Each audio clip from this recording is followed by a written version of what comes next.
Okay, so I want to give you an update on the Venezuela situation. Maduro declares his innocence in first U.S. court appearance. His wife is also there. They're basically saying not guilty.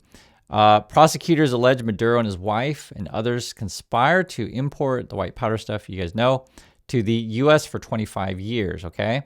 Also, Maduro pleads not guilty to U.S. narcotics charges.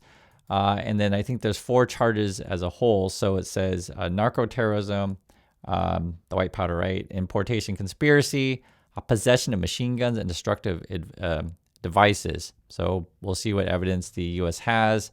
They're also going to try to say that you're connected to, like basically Mexico gangs, cartels, Colombia rebels, and then Venezuela gang and such. We'll see. I don't claim to be an expert on Mexico, Colombia, or Venezuela and all the connections with the gangs. That's what the Trump people are saying, and those are the charges.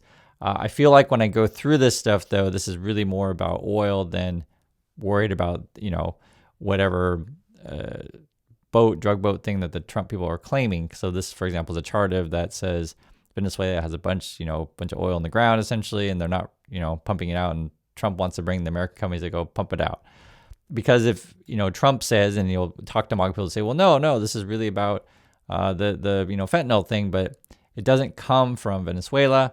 70% of the deaths regarding fentanyl would be the Chinese or Mexican fentanyl, right? Not the Venezuela white powder stuff. In my understanding, Venezuela in that trade sends more of it to Europe. So none of it really makes sense, and they're on trial. And we're going to see this stuff.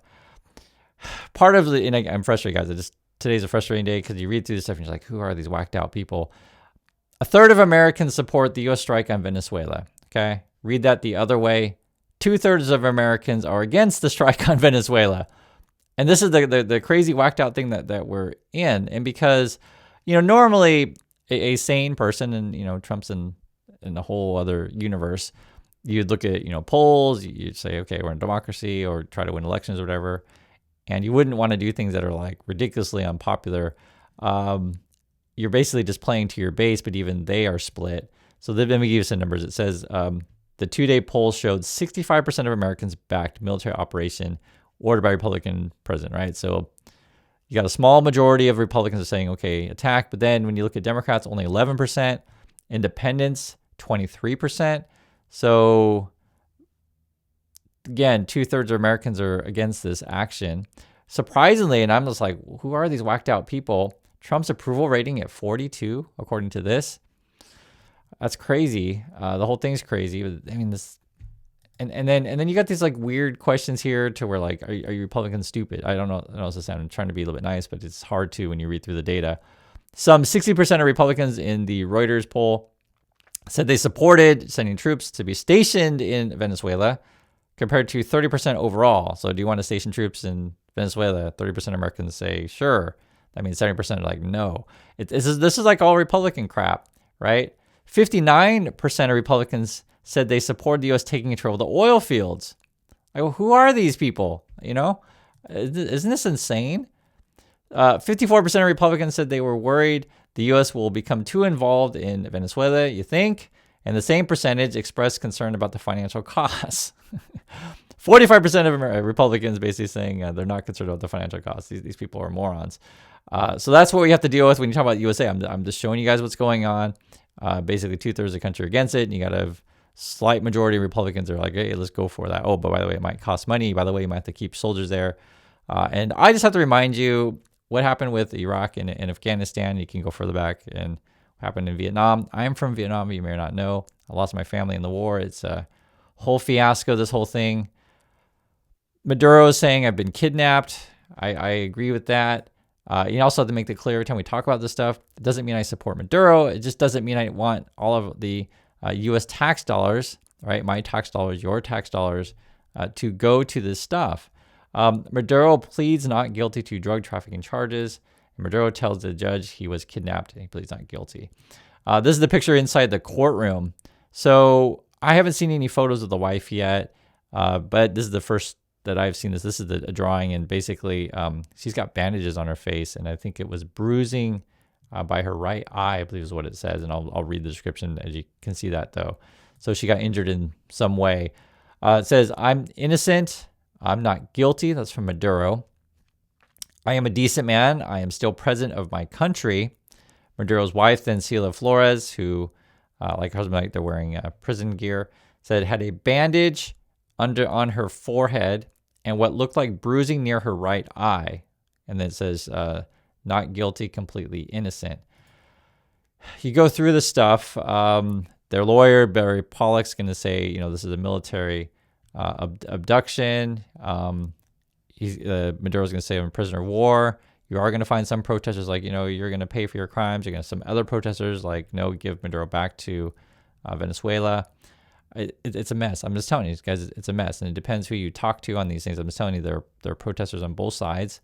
It looks like you already now have chaos in Venezuela. These are military vehicles. There are protests there. I think these would be against Maduro protests. I'm just showing you guys what's going on. So again, I'm not defending Maduro any stretch.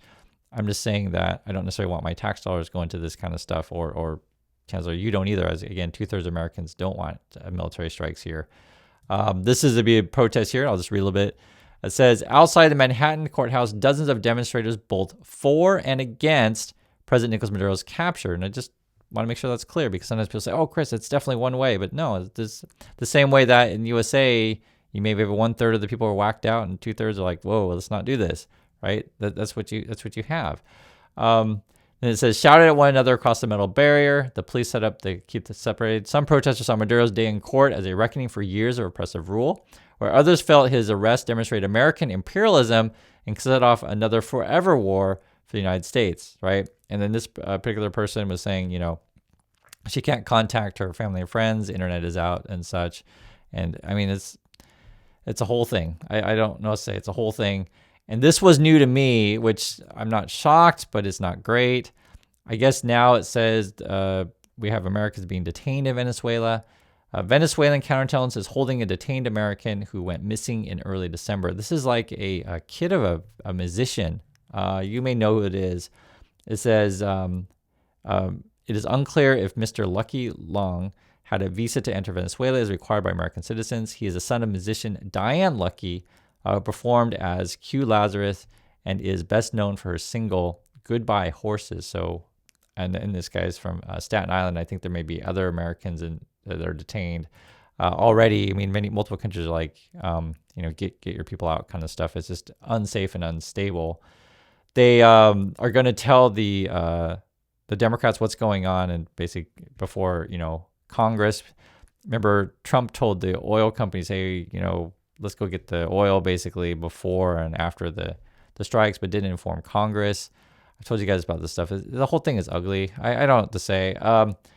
The vice president is being sworn in Venezuela. We'll see what's going on there. They said after illegitimate military aggression against our homeland, right? So they're calling that of the Trump people. Our markets are crazy, though. They actually went up. Why? Because I guess we're thinking that the American oil companies are going to make a bunch of money. Shares of oil companies are rallying. And then that lifted the Dow. That's sort of what's going on. And then you have like these people that go on CNBC and they say, oh my God, we're going to make so much money. No, for real, they're actually doing this. Venezuela chaos could lead to billions in investment opportunities, one consultant says. And they're going to talk about infrastructure and the oil and stuff like that. And here's what it says, just to let you know. At least Charles Myers, chairman of the consulting firm Sigmund Global Advisors, quote, this is a major infrastructure play. I think it could be as big as $500 billion over the next 10 years. I think people are far more too pessimistic. This is a massive opportunity across multiple sectors, investors, multinationals, and asset managers. So that's according to that dude. You also have whacked out stuff like this. This is the Stephen Miller dude. I'll just be frank. He's putting out like, the white hood stuff. No, seriously. And saying, oh, we need to go back to colonialism and colonialism is awesome and that kind of stuff. It's just that kind of rhetoric. And it's, who that people are. They're also, this is the Hegseth. He's going to go after political opponents. So I guess he's going after Mark Kelly's, retirement and such. That's our headlines. Pentagon to cut Senator Mark Kelly's military retirement. Pay over, the video that they made, which was reminding people do not follow illegal orders. This whole Trump thing is frankly ridiculous. There's another way to put it. Then they're gonna try to have Marco Rubio, run the show with this stuff. And this is the headline then. Tasked with overseeing the transition of post-Maduro Venezuela, the Secretary of State has stepped into his fourth Trump administration role. Like, any decent person doesn't want to work with Trump. I'll repeat, any decent person doesn't want to work with Trump. You had a lot of people pushed out. You had a lot of people who resigned. I think they're just in chaos. I remember hearing like a bunch of other people left the Department of Justice. They pushed out, people say in our intelligence, be it FBI or CIA. So we just, people that I've say are experienced forever are gone, and then you're left with like basically these lackeys like a Rubio who even if I liked Rubio, for example, he's taking on too much, and that would be for any number of these Trump people where like they'll have like 3 offices, so that means nothing gets done. It's all corrupt. Everything's corrupt. Regarding the Rubio thing and such, and I'll just be frank with you guys. So you may not know my particular history. It's very complicated. I lost my family at the end of the Vietnam War. I thought they were dead. I'll just be frank. After 48 years, I actually found them. It's a long story. I wrote it right about my book. You can find videos on this stuff. And I learned things about my family that no idea about before. My father was a military officer. He was sent to the re-education camps after the war.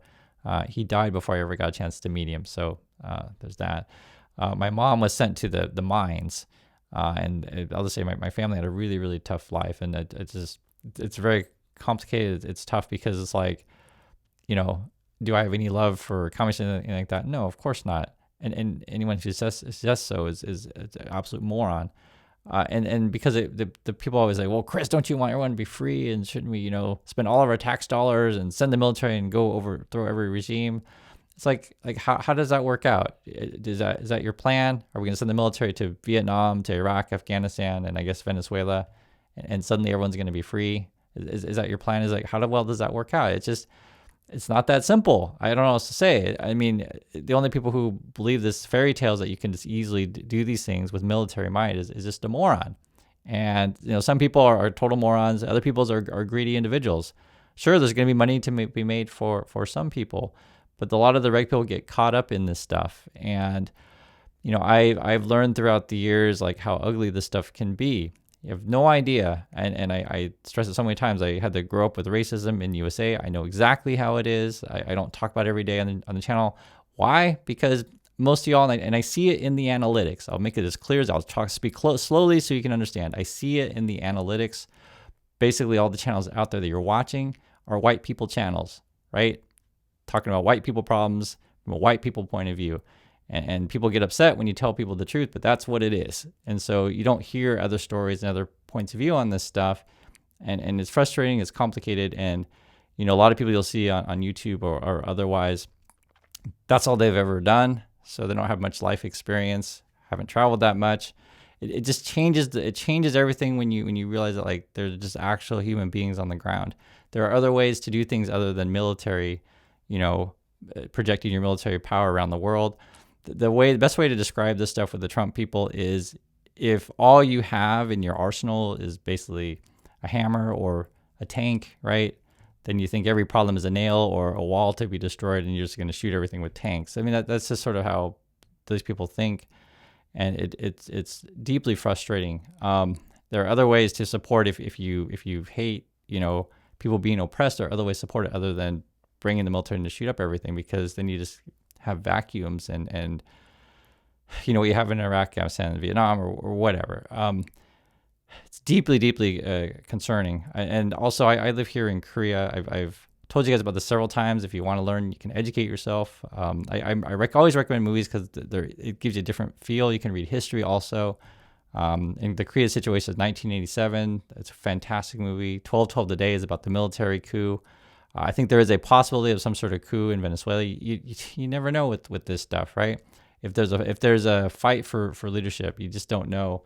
And I don't want to necessarily see fighting in the streets already. It's ugly all around. It's ugly all around. Okay. And then on top of that, Trump wants to defund any kind of soft power, be it our intelligence agencies, our aid agencies, or whatever.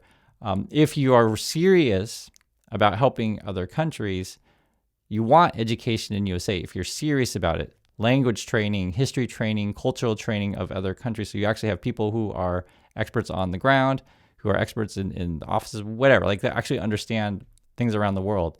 And it's a deeply troubling time. And if you don't know, I became a professor. I would teach the Vietnam War. I teach international relations, international business. I've been doing this stuff for years, and it's hard because a lot of people out there, they don't speak, they only speak one language or barely speak one language. That'd be many of the MAGA people. And I know I'm a bit mean, but they can't even understand the stuff that we're talking about on a daily basis. Like they may not, their vocabulary, they may only understand maybe, 50% of this stuff. And trust me, I really know. I really know. So that's why the Elon Musk have to, communicate in memes. That's all they can understand. And that's why Trump, who speaks at a third grade level, he's effective at his communication and uses like limited words. That's why he uses only a few sentences of like greatest in the world, like, greatest they've ever seen. It's magnificent, or, like he does a accordion hand thing, like, because there's a population in the USA that can't understand anything. But they get tanks, they get that, and then you can say, oh, someone's taking your freedom. Oh, take my freedom. I need to buy a gun, right? It's like and then you feed them a bunch of unhealthy food, etc. And it's just a population 1/3 that are easily controlled, and it's deeply frustrating. This is something I wish more Americans would care about. But whether or not people pay attention to stuff, who knows? You're watching, I get that. But, there's also a lot of other whacked out channels out there that's flooded YouTube that have basically spread anger nonstop, and then y'all hating each other, etc. And it's a deeply troubling time. So these are my thoughts on this stuff. It's complicated again, and I'm fine having an honest conversation about this stuff, but most people out there in the world are not. And that's what really sickens me a lot. So there's a lot of things I can get sick about, but anyway, I just wanted to share my thoughts on this stuff. So thank you for watching, and I'll catch you in the next video.